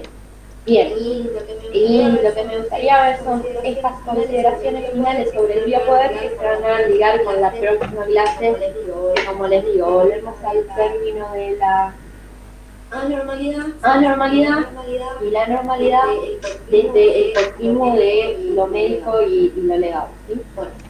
Bueno, en tanto pretendía normalizar y establecer el castigo, sea el castigo que existía dentro de las instituciones, o sea, de la prisión como una instancia correctiva, la justificación ideológica de esta modernidad, de este biopoder, ha estado en el discurso médico psiquiátrico bioeticista. Porque ¿qué necesitaba el biopoder para funcionar? Y bueno, inscribir a la desviación, inscribir a la falta, a esa norma que se tendría que poner en la naturaleza, en las tendencias o en las disposiciones de los sometidos. Es decir, el poder normalizador nunca quiso penar las conductas, sino a los sujetos y tratar de corregir no el acto, sino la disposición o la tendencia que llevaba a realizar tal acto desviado. Hay una serie nueva que está en Netflix que se llama Rachel, que es una enfermera, que ahí se ve un poco la cuestión de vamos a normalizar a los que se desvían interviniendo tanto médicos como psiquiátricamente. Está bueno, fue un par de episodios. Y después peli, muy Hollywood, pero muy recomendada para ver también esta cuestión de que vamos a ir revisando de cómo hay un continuo entre lo médico y lo judicial para el biopoder. Super Hollywood, pero muy buena. La Isla Siniestra. Sí, la de Leonardo DiCaprio. Sí, muy buena. Ambas recomendadas. Bien, esto lo vamos a ver en la clase que viene, sobre el biopoder para su ejercicio y establecimiento del continuo legal. Así que lo voy a pasar, pero lo spoileo un poquito. Y esto me parece muy importante para concluir. El biopoder ha tenido como punto geográfico y estratégico el ejercicio a la sexualidad. De allí la configuración de un modelo patologizador y judicializante de la homosexualidad y las identidades trans, desde el siglo XIX, centrado el siglo XX, con persistencias en la actualidad. Y ahí está esta cuestión de códigos de faltas y adictos que son unos títulos súper interesantes. Ya lo que me importa de esto es que en tanto el biopoder se vinculaba a este discurso médico científico, también se vinculaba a la idea de que hay una verdad única, ¿no? El sentido del modelo positivista de la ciencia. Que hablamos que esto nada que ver con nuestra nueva forma de poder, que esto no quiere decir que el biopoder y las instituciones disciplinarias no sigan funcionando, sino que al mismo tiempo dialogan con esta nueva forma de poder. Habrá que ver cómo luego de la pandemia siguen funcionando las instituciones clásicas de la modernidad y el control tiene cada vez más fácil, que bueno, en este momento sí lo está teniendo, porque absolutamente todas nuestras relaciones y todos nuestros consumos y todas nuestras prácticas, incluso educarnos, dependen de internet y de una plataforma y de consumo privado. Entonces, en este momento el control está en un punto bastante alto. Sí, igual no solo en cuanto a las relaciones, también en cuanto al mismo cuerpo, porque hay como un sometimiento por el tema de la pandemia de decir, bueno, como está la pandemia, dijo que me pongan una pistola para medir mi temperatura. O sea, no estoy diciendo que esté mal o bien, pero estoy diciendo que estoy habilitando el sometimiento de mi cuerpo para que un intruso pueda meter una pistola sin que solo esté concediendo, sino como algo natural, naturalizado. Bueno, capaz que eso tiene que ver un poquito con este punto 6 sobre el control, que es que la justificación ideológica del control está en la idea de la inseguridad, en el discurso de la inseguridad. ¿Cuándo se desarrolló, cuándo tuvo un punto álgido de desarrollo del control? Bueno, con los atentados del 9/11, luego de todo ese kilómetro, se desarrolló bastante el tema del control tecnológico digital en aeropuertos y también en las ciudades. Inseguridad también en inseguridad, en el sentido de miedo y temor a la delincuencia, porque ante esa sensación de seguridad, que realmente es una sensación, y no es un chiste cuando se dice que es una sensación, porque, sube la tasa de criminalidad y la gente se siente más insegura, una cosa que no me acuerdo cómo explicarlo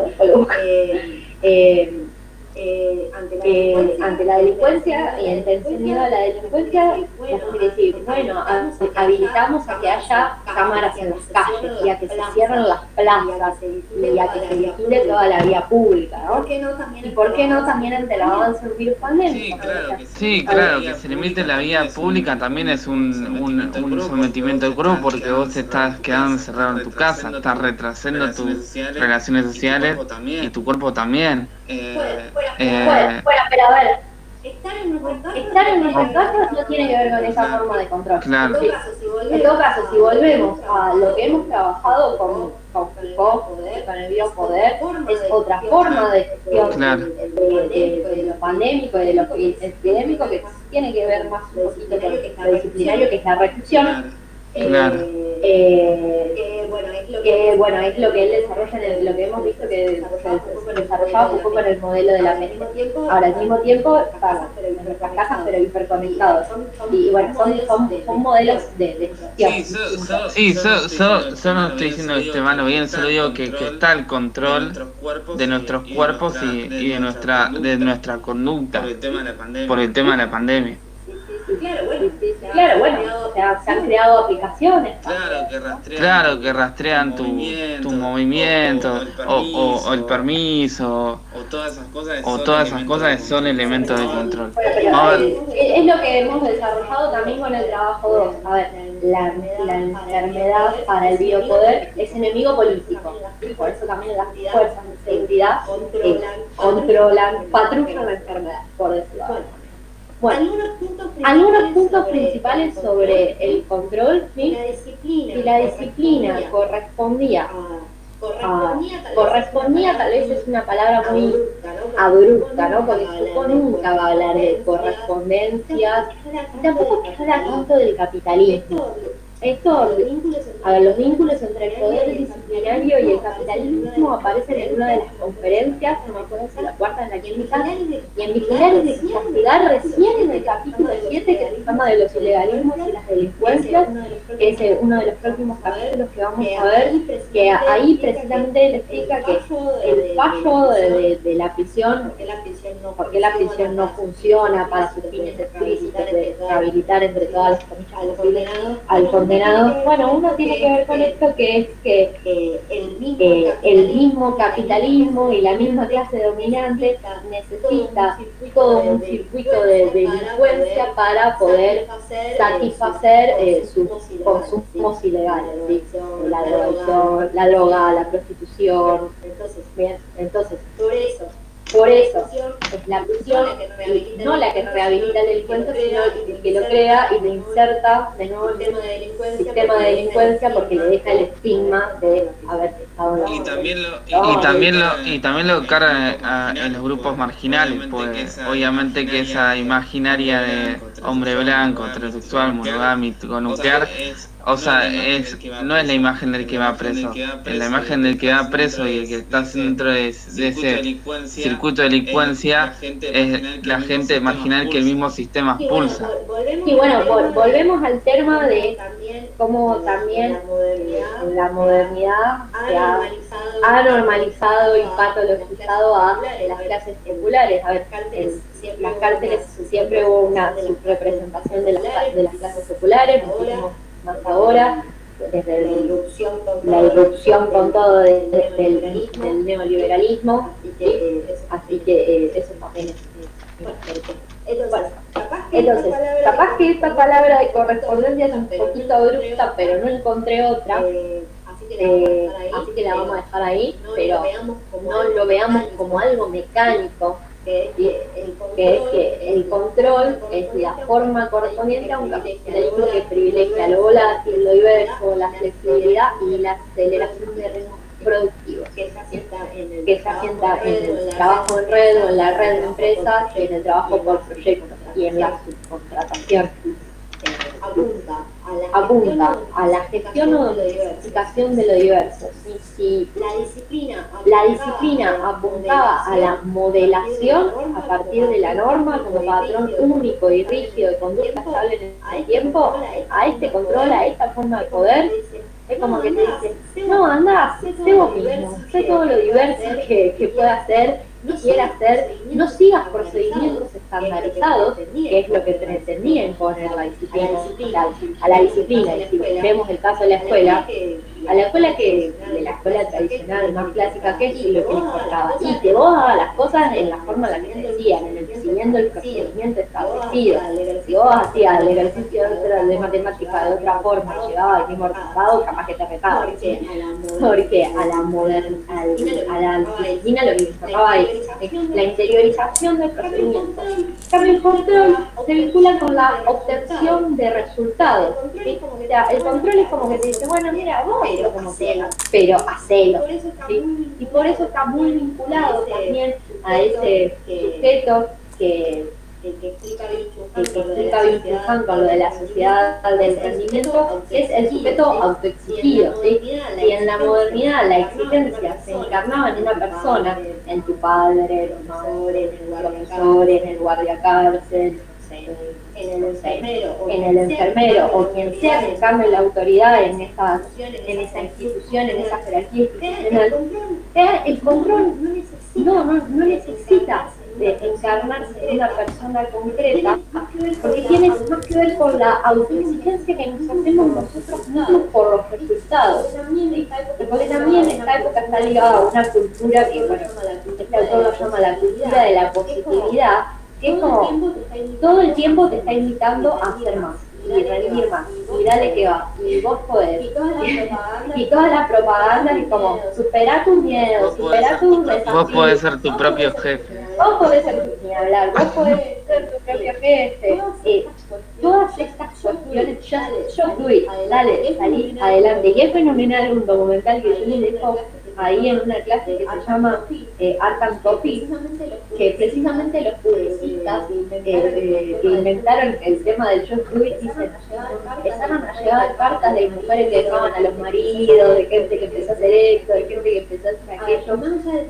Y más allá del tema de lo publicitario, esto de la cultura de la positividad es la idea de que no podemos dejar tiempo libre, siempre tenemos que estar ocupados a algo, siempre tenemos que rendir más, y si procrastinamos nos pasamos viendo todo un día Netflix y medio que nos sentimos una lágrima porque precisamente esta sociedad nos agota.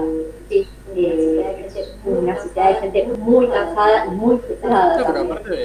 No, porque aparte como que no sé cómo decir, como que nuclea la culpa. O sea, si fracasaste vos, no fracasó tu empleador o tu empresa en cuanto a proyección laboral. Como que sirve hasta en eso también. El fracasado sos vos sos el que no se sabe adaptar a esto. Y vos también. Vos sobre todo sentís como ese fracaso que si no sos creativo al mismo tiempo, ¿no? Y si no resolviste las cosas con creatividad, y está re bueno lo que decís, a ver, porque en la modernidad capaz que la culpa tenía que ver con no cumplir con la norma. Por eso está re bueno este video, que le dejo por acá, el de Paula Sibilia, que se llama De la culpa a la vergüenza, que ella explica cómo los castigos escolares querían precisamente eso, hacerte sentir culpa por no haber cumplido la norma. En cambio ahora, digamos, como lo que ella dice, lo que se sufre más es algo que siempre existió, pero ahora también lo nombramos, que es el bullying, que es esa difamación que te hacen tus padres.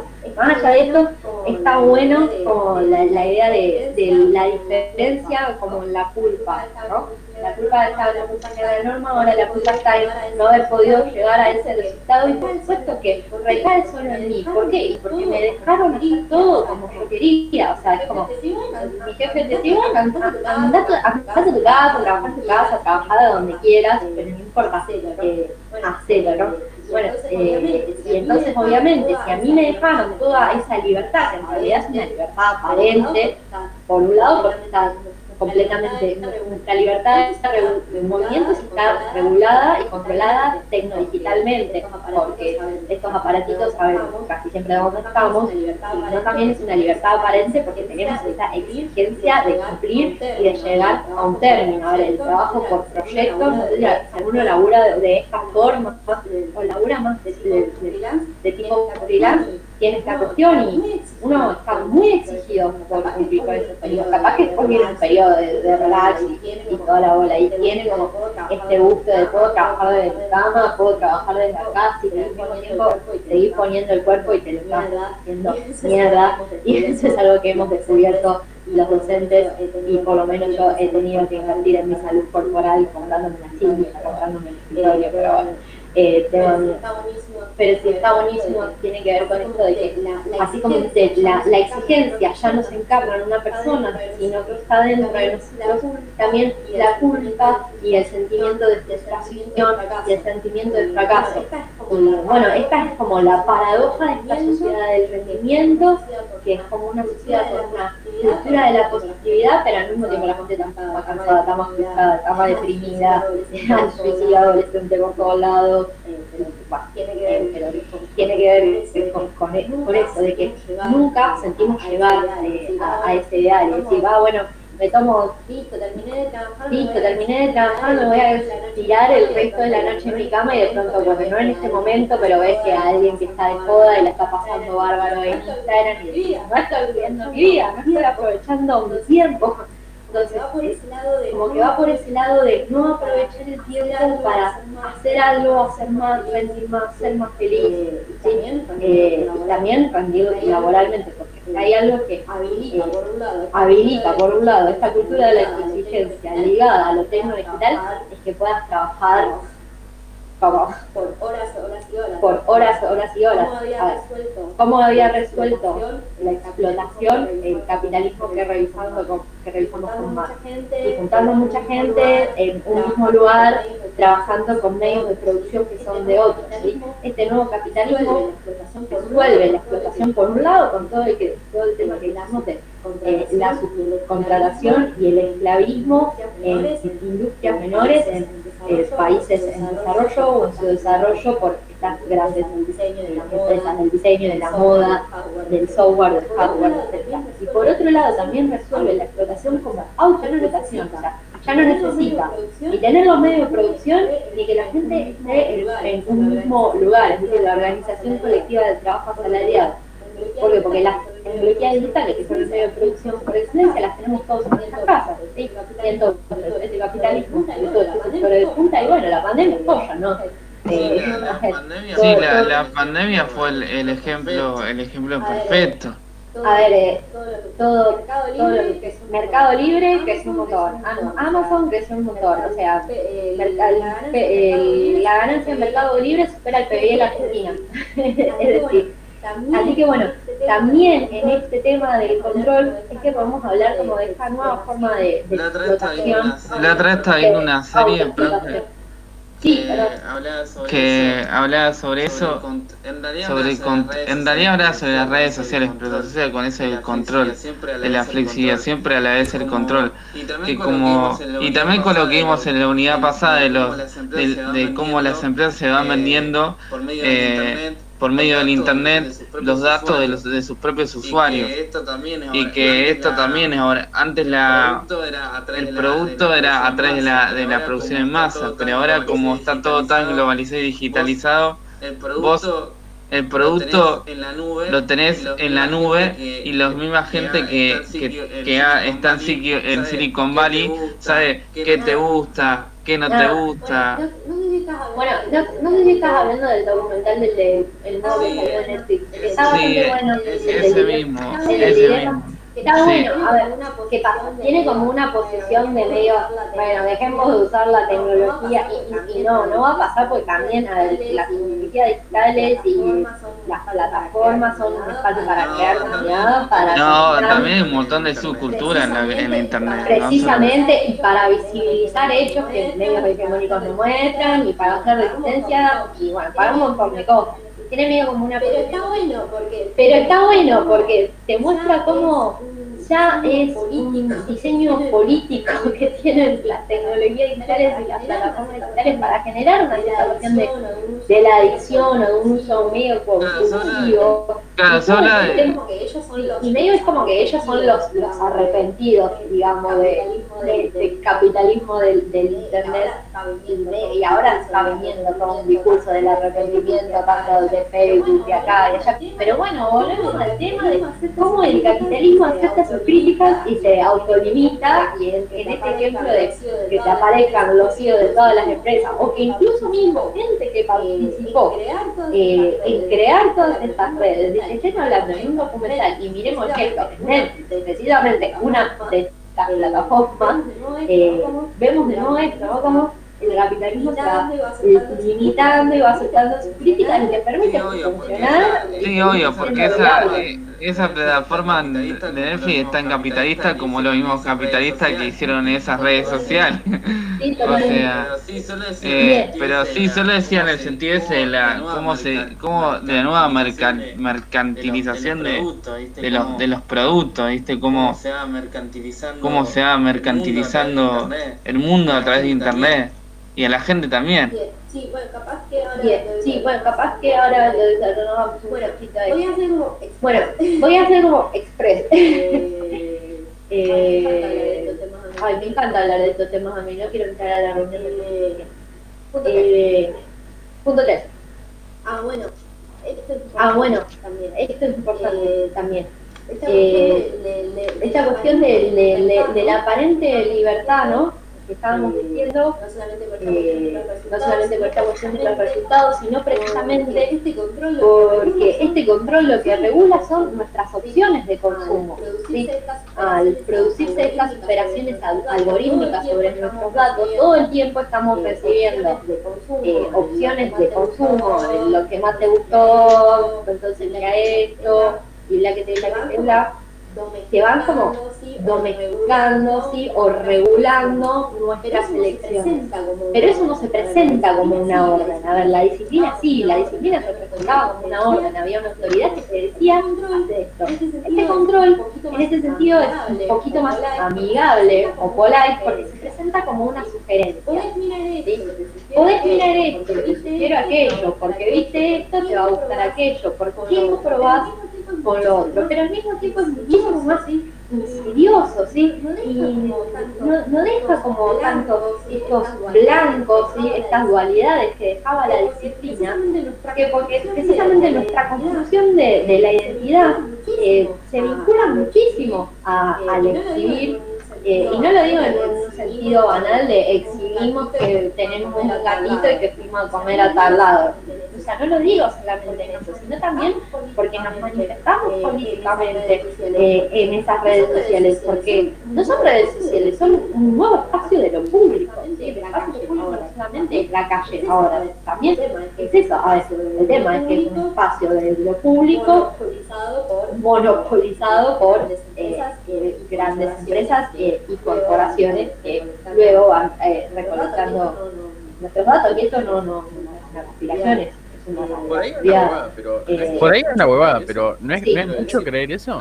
Quiero decir, ¿realmente estamos todos en las redes sociales? O no sé, yo tengo la idea de que no somos tanto como creemos que somos. No sé. Yo creo que sí, que estamos, que somos. A ver, obviamente hay muchísima gente que no, pero por eso mismo tiene que ver con las nuevas formas de desigualdad que están ligadas a la masividad masividad de las tecnologías digitales. A ver, crean nuevas formas de exclusión y no son democráticas, no todos accedemos a ellas, pero sí, está gran parte de la humanidad dentro de ellas, de distintas maneras también. También hay muchas redes sociales y hay muchas formas de vincularse entre esas redes sociales, pues también como es un mundo tan variado, vos tenés esa variedad en las mismas personas, tenés un montón de redes sociales con gente muy variada como Facebook, 4chan, Twitter, pero son todas redes sociales. Sí, a ver, también es Sí, como... sí, a ver, también es como, Sabemos como que las redes a ver, sociales sabemos como que las redes sociales también tienen edades y algunas quedan para ciertas categorías etarias Claro. y hacemos el chiste de, bueno, Facebook quedó para los de más de 40 y demás, y después está Instagram y los que tenemos más de 30 no sabemos manejar TikTok y así, pero no, yo no considero que como que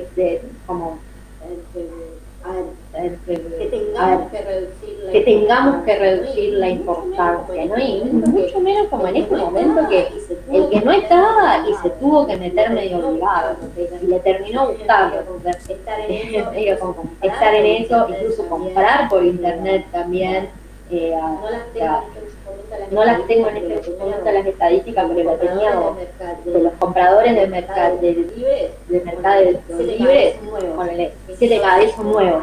Entonces, como al mismo tiempo esta virtualización reforzada y extrema de la vida, como incluso metió más dentro de esto. Pero a mí como me parece importante rescatar la idea de que son espacios públicos, pero para disfrutar también lo que son. Para también pensar cómo nosotros mismos somos profes y nuestra profesión siempre va a estar relacionada a la construcción de la ciudadanía, y bueno, tenemos que pensar la ciudadanía digital y pensar los problemas y las contradicciones que generan también estas formas de control a la misma democracia y al mismo ejercicio de la ciudadanía, ¿no? Pero bueno, es como una invitación también a pensarlo en ese sentido. Bien, estas cosas ya las revisamos. Y bueno, estas cosas ya las revisamos. No se realizan en el encierro, sino que se ejecuta permanente todo el tiempo y espacio a partir de los datos que producimos y el uso de las tecnologías y plataformas digitales. Puede contar reclamarse en alguna autoridad reconocible, se realiza sin instituciones, sin estados, aunque bueno, los estados interesan ciertamente estos datos, y a su vez es control de pares y de uno mismo. ¿Qué quiero decir con esto de control de pares y de uno mismo? Primero, que también volviendo al tema del rendimiento, y nos estamos controlando también digitalmente a nosotros, los contadores de pasos, contadores de calorías, cuántas horas dormiste, hay aplicaciones en agua que te avisan hasta cuánto tomar agua. Eso medio también es control de uno mismo, y control de uno mismo también es relacionado con la cuestión del rendimiento. Y control de pares, porque bueno, todo lo tengo digital habilita medio un traqueo o stalkeo del otro. Y bueno, me acuerdo en una clase que estaba hablando de esto con una alumna y me dijo, sí, pero yo sigo a mi hija, por ejemplo, la ubicación por la inseguridad. Y bueno, y acá vemos también todo este linkeo del control por la inseguridad, ya ni siquiera en el sentido de lo macroestructural y de la gran dominación, sino también en las relaciones más de pares y más interpersonales. Y bueno, para concluir, les quería hablar de esto, que ya igual lo menciono un poquito, que es el vínculo de este control con el régimen de la posverdad. Sí, control funciona bien con la idea de que no hay una verdad única, y sino que hay una realidad adaptada para cada sujeto. Bueno, este documental que nombraba Lucas, que quieren verlo, está bueno. El dilema de las redes sociales. Sí, yo más que nada me refería a eso, profe, obviamente que esos son los que lo crearon, o sea, el sistema solo decía en ese sentido la mercantilización del individuo, que como se van pasando los datos entre las compañías, y que también lo vimos en la unidad anterior, de cómo también eso del capitalismo que apropia lo contrario para su beneficio, pues todas esas sociedades como EIN fueron públicas, pero después se terminaron mercantilizando. Pero es que incluso mismo como el proyecto de internet que era público en su momento, ha sido un gran proyecto entre el gobierno de Estados Unidos, el ejército de Estados Unidos y las universidades y los hippies de las universidades. El mismo proyecto de internet tenía un sentido mucho más democrático y horizontal, ¿no?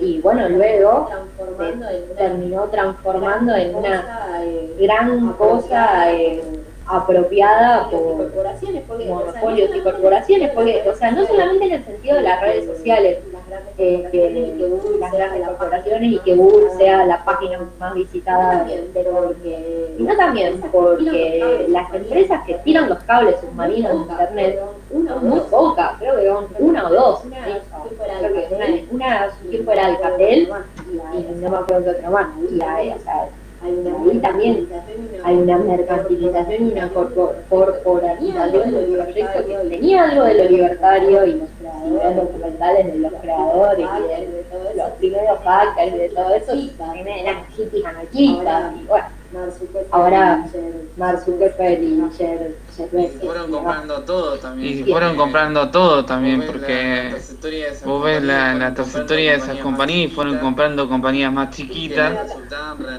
que les resultaban rentables. Acá vos dices justo que tiene la de tomar agua, así que te hace como blu blu. No sabía que existía esa aplicación.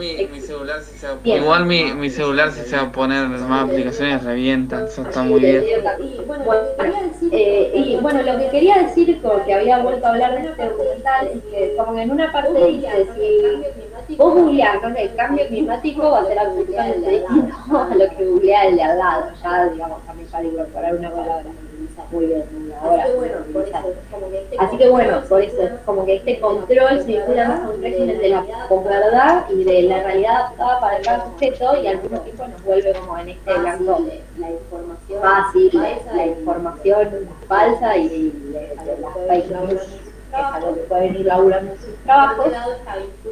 Y por otro lado está vinculado con otro de los conceptos de Pablo Sivilia, que es el de afinidad, que sería como la contraposición a la construcción identitaria de la modernidad. En cambio se vincula más con el espacio de lo público y tiene más rupturas, cortes, descontinuidades y reactualizaciones. Esto no quiere decir que no dejemos cosas en lo privado, claro que no, pero al mismo tiempo también cosas que dejamos en lo privado a veces es como, tal vez más en un sentido tal vez doloroso para los adolescentes, si esas cosas se difaman, dañan nuestra identidad y nos problematizan. Una forma precisamente de bullying o de ciberbullying es esa, ¿no? Difamar información privada, o también de construir todo un perfil con formas para que la misma persona le insulten entre medio de todo el colegio directamente. Por eso, entonces, a veces como que lo privado está bien, súper necesario, también tiene una conexión de la amenaza ahora, ¿no? Y es mucho peor, más. Que no se respete, ¿no? Yo me lo estaba pensando, porque bueno, antes cuando se iba al colegio, o sea, sí, te bardeaba, siempre había alguno que te bardeaba y tenías que o agarrar a piñas o porque es como la jungla, ¿viste? O sea, no es que, no digo que esté bien, pero es como, o sea, es como... Me distrajo un cachito de un mensaje. Que digo que antes, por lo menos cuando se iba al colegio, bueno, si bien había un pibe que te molestaba, la solución era que sé que estaba mal, pero bueno, era lo que te enseñaban dentro del machismo, era ir y cagarte a trompada. Pero hoy en día, como está eso de internet, igual acá no pasa tanto, pues no estamos en Finlandia, pero... No, sí pasa, y hay un montón de otras cosas que son... Bueno, yo laburo... Claro, sí, por eso no lo veo, pues no laburo. Sí, yo laburo mucho en temas con psicopedagogía y hay como muchas prácticas preocupantes que problematizan como todo este uso y que precisamente las tenemos que dar más a conocer, y bueno, para toda esta cuestión está la bella exit, la sextortion, la pornovenganza, el shipping, el grooming también. Sí, el grooming, que es un delito penal Y son todas cosas que siempre tienen que ver con los adolescentes y que tienen que ver con, bueno, construir entornos digitales y ciudadanías digitales más seguras para ellos y también para todos nosotros. Sí, sí, obvio. Y Saber además de que todo, pueden que son prácticas también machistas, ahora difundir las fotos privadas y difundir las páginas fotos horribles. Y es una forma de violencia machista ligada a la digital. Y bueno, entonces hay que seguir reconociendo también todas esas cosas y problematizando. Pero sí pasa, no es una cuestión de Finlandia. no, sí, obvio. No, Finlandia es un nombre, ¿no?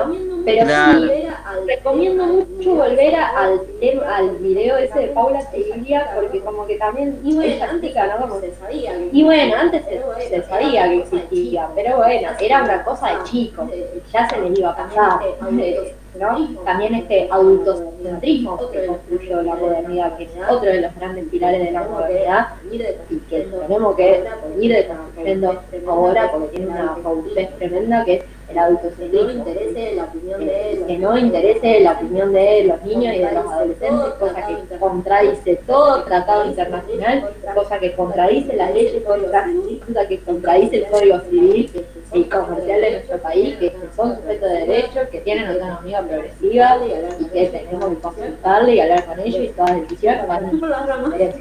Y bueno, me fui por las ramas, pero son temas que están buenos.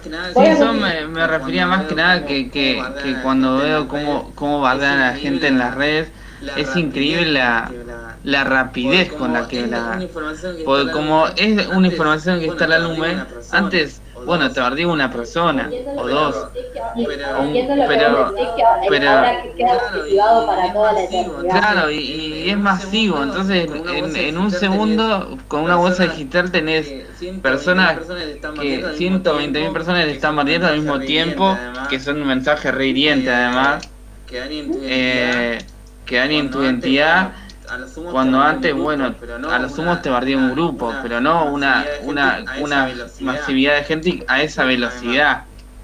Sí, Además. Por eso, como tienen toda esta ambivalencia y todas estas cosas. O sea, yo no soy detractora para nada, ni de nuestra nueva etapa del mundo, me parece maravillosa. O sea, y como quiero o quedarme en esta etapa o adelantarme un par de etapas más adelante a ver cómo es el mundo y si es más justo con nosotras también, contando que tengo muchísimo otro privilegio como blanca y ser de clase media y demás, pero bueno, como que nunca me gustaría volver al pasado, sino siempre ir hacia el futuro a ver qué onda, qué pasa. Pero bueno, como que ni ahí soy detractora, pero al mismo tiempo veo como un montón de las ambivalencias que tienen muchísimas ambivalencias de estos lugares y muchísimas cosas negativas también, porque es un mundo muy desregulado aún, ¿no? Como pensemos también la cuestión de el teletrabajo, el llamado teletrabajo, ¿no? Que es toda esta autoexplotación que habilitaba. Y bueno, eso en gran parte no hay regulación y recién va a haber regulación ahora cuando se termine la pandemia. Entonces, precisamente porque no se regula y precisamente también porque no se ha hecho una construcción y una problematización de cómo puede ser un entorno digital más seguro y más amigable para todas las identidades y todas las diversidades que pasan estas cosas también. Por eso digo que hay que pensar la ciudadanía digital con los pibes y hay que crear entornos amigables a seguro, porque a ver, la solución casi siempre es como, bueno, no te gusta y no lo sé más, y bueno, me borro el Facebook, me borro el Además, no sabes qué te podés encontrar en esa virtualidad, pues por ahí te encontrás un pervertido que como que la cuestión siempre es como dejo de usarla y como que capaz que también puede ir por el lado de cómo transformo esto, ¿no? Le voy a dejar un texto que está buenísimo, que es sobre el diseño político de las tecnologías y como que habla de esto, que siempre bueno, no es más, cuando voy a la montaña, dejo de usar Instagram, dejo de usar esto, dejo de aquello, y también es como una cuestión política pensar el diseño y la forma en la cual funcionan. Así que por último, para terminar, vínculo con la intimidad, para mí la intimidad, ya le digo, no hay que verla como una cuestión de salgo a comer y muestro que salí a comer y clavo mi ubicación y muestro que tengo mis gatitos y lo que hizo mi gatito hoy, sino que tiene un amplio poder político y visibilizador de cuestiones restringidas al ámbito privado y también da la oportunidad de exhibir aquello que no tiene medios hegemónicos. Se vincula entonces a la disputa de la construcción de la realidad, pero también, volviendo al tema del control, una aparente libertad, podemos decirlo de alguna forma, ya que nuestras huellas digitales por estas operaciones son objeto de Con eso había terminado. y con eso había terminado. Veríamos la próxima clase. Entonces, ¿qué veríamos a la próxima clase, profe? Yo les voy a enviar Normalidad y vamos a seguir con normalidad y vamos a seguir con Les voy normalidad. a dejar también un texto que Les voy a dejar también un texto no que me dio el tiempo para no, incluirlo en como que no me dio el tiempo para incluirlo en esta clase, piensa el control, que piensa el control, pero desde el lado del control del cuerpo físico propiamente dicho, ¿sí? O sea, y plantea la idea de cómo, bueno, con todo lo que ha sido la revolución de la píldora anticonceptiva y al mismo tiempo con los movimientos de patologización y de desjudicialización, la sexualidad, que era ese dispositivo, ese punto estratégico para el poder disciplinario, deja su lugar y en cambio hay un nuevo dispositivo sobre el cuerpo, sobre el control del cuerpo, que está muy ligado al discurso del fitness y de las cirugías plásticas y de intervenir tu cuerpo, y todas estas cosas que están muy interesantes para quien lo quiera elaborar. También para quien lo quiera elaborar. Y bueno, los dejo, para mucho empezar, porque tengo que entrar a una reunión, ahora